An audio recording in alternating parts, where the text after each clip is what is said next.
Hello everyone, welcome back to our channel. This is Dr. Kirti Rani, an eye specialist, cataract and vitreoretinal surgeon.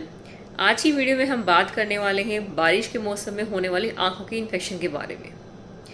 आजकल बारिश का मौसम चल रहा है और बहुत सारे पेशेंट्स हमारे पास ओपीडी में आंखों में इन्फेक्शन लेके आ रहे हैं, तो हमने सोचा क्यों ना आप सभी को आज इस इन्फेक्शन के बारे में हम जागरूक करें।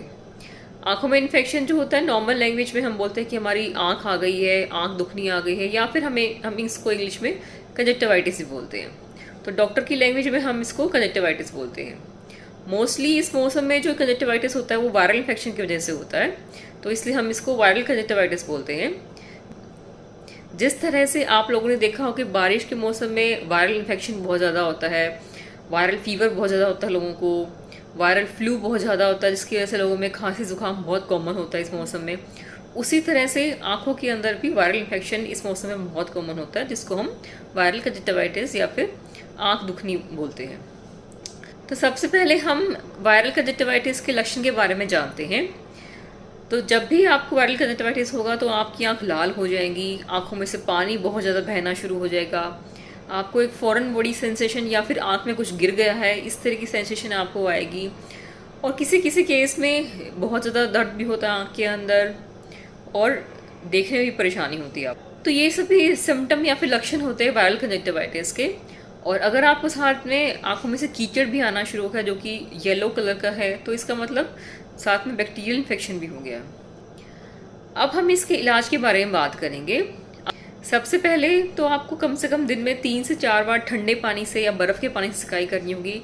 इससे क्या होगा कि आपकी आंखों में एक कंफर्ट ना रहेगा और आपको जो इतना पेन, इरिटेशन, पानी आने की प्रॉब्लम है, ये सब प्रॉब्लम आपकी कम हो जाएंगी। अगर आपको वायरल इन्फेक्शन हो गया तो आप अपने आई स्पेशलिस्ट या फिर आई डॉक्टर को ज़रूर दिखाइए और उनसे दवाइयाँ लीजिए। आपके डॉक्टर आपको एक एंटीबायोटिक देते हैं आँख में डालने के लिए, ताकि आपकी आंखों में वायरल इन्फेक्शन के साथ साथ में बैक्टीरियल इन्फेक्शन भी ना हो जाए।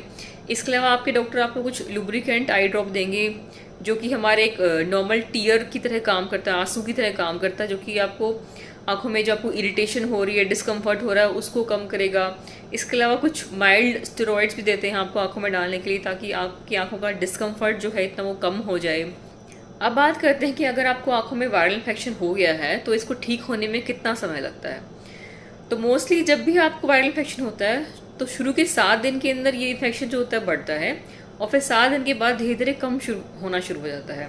तो ऑन एन एवरेज आपको वायरल इन्फेक्शन 10 से 15 दिन के बीच में रहता है, उसके बाद ही ठीक हो जाता है। अब हम इस बारे में बात करते हैं कि अगर आपको वायरल इन्फेक्शन या वायरल कंजक्टिवाइटिस हो गया आंखों के अंदर तो आपको रेस्ट लेने की ज़रूरत है या नहीं है।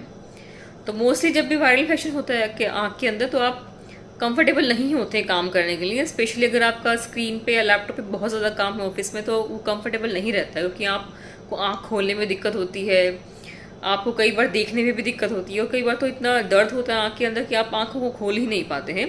तो अगर आपको वायरल इन्फेक्शन हो गया है तो आइडियली आपको कम से कम 1 हफ्ते की छुट्टी ले लेनी चाहिए, रेस्ट करना चाहिए, ताकि आपकी आँखों को आराम मिल सके। वो जब भी वायरल इन्फेक्शन आपकी आंख में होता है तो हमेशा स्टार्ट एक ही आंख से होता है और कुछ टाइम के बाद ये इन्फेक्शन एक आंख से दूसरी आंख में फैल जाता है, या फिर घर में सिर्फ एक मेंबर को इन्फेक्शन है उससे दूसरे बंदे को हो जाता है, तीसरे को, चौथे को, पांचवें को, कई बार पूरी फैमिली को इन्फेक्शन हो जाता है। या फिर जैसे कि बच्चे में सिर्फ एक क्लासमेट को इन्फेक्शन है बच्चे के स्कूल में, दूसरे बच्चे को हो गया, तीसरे को, या फिर बहुत सारे बच्चों को क्लास में हो जाता है। सिमिलरली ऑफिस में किसी एक इंसान को इन्फेक्शन होता है, बहुत सारे लोगों में फैल जाता है।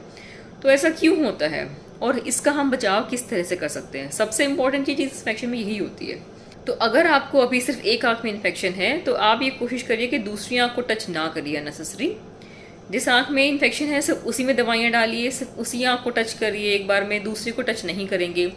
अगर आपने दवाइयाँ डाली है या फिर जिस आंख में इन्फेक्शन है उसको टच किया है तो उसके बाद तुरंत आप साबुन और पानी की हेल्प से अपने हाथों को अच्छे से साफ कर लीजिए। दूसरी आंख को अननेसेसरी टच नहीं करना है अगर ज़रूरत नहीं है। अगर टच करना पड़ रहा है किसी वजह से तो साबुन पानी से हाथ धोने के बाद ही टच करेंगे। घर में ये ध्यान है कम से कम चीज़ों को टच करिए, जैसे कि कॉमन चीज़ें होती है, जैसे कि डोर का हैंडल है, आपका रिमोट है, या फिर जितने भी कॉमन घर में चीज़ें होती है जो कि सब लोग टच करते हैं, आप उनको टच ना करिए। अगर करने की ज़रूरत भी पड़ रही है तो प्लीज़ पहले अपने साबुन और पानी से अच्छे से हाथ साफ कर लीजिए, उसके बाद ही टच करिए। घर में जो दूसरे मेंबर्स हैं उनको ये एडवाइस करिए कि वो भी अपनी आइज़ को टच ना करें, और अगर उनको टच करने की ज़रूरत पड़ रही है तो प्लीज़ अपने पहले साबुन और पानी से हाथ ज़रूर साफ कर लीजिए। अगर आपके बच्चे को इन्फेक्शन है आँख में तो आप प्लीज़ अपने बच्चे को स्कूल ना भेजिए। जब तक उसका इन्फेक्शन ठीक नहीं हो रहा है तो उसको घर में रखिए, ताकि उससे दूसरे बच्चों को ना फैलें।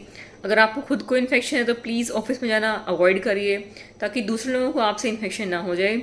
इवन जैसे आप ऑफिस जाने के लिए कॉमन ट्रांसपोर्ट का यूज़ करते हैं, तो उसमें भी अगर आप टच करेंगे चीज़ों को तो दूसरे लोगों को इन्फेक्शन होने के बहुत हाई चांसेस हो जाते हैं। तो ये कुछ इंपॉर्टेंट चीज़ें थी जो कि बहुत छोटी छोटी बातें हैं ये सब, लेकिन बहुत ज़्यादा इंपॉर्टेंट होती है इस इन्फेक्शन को फैलने से रोकने के लिए।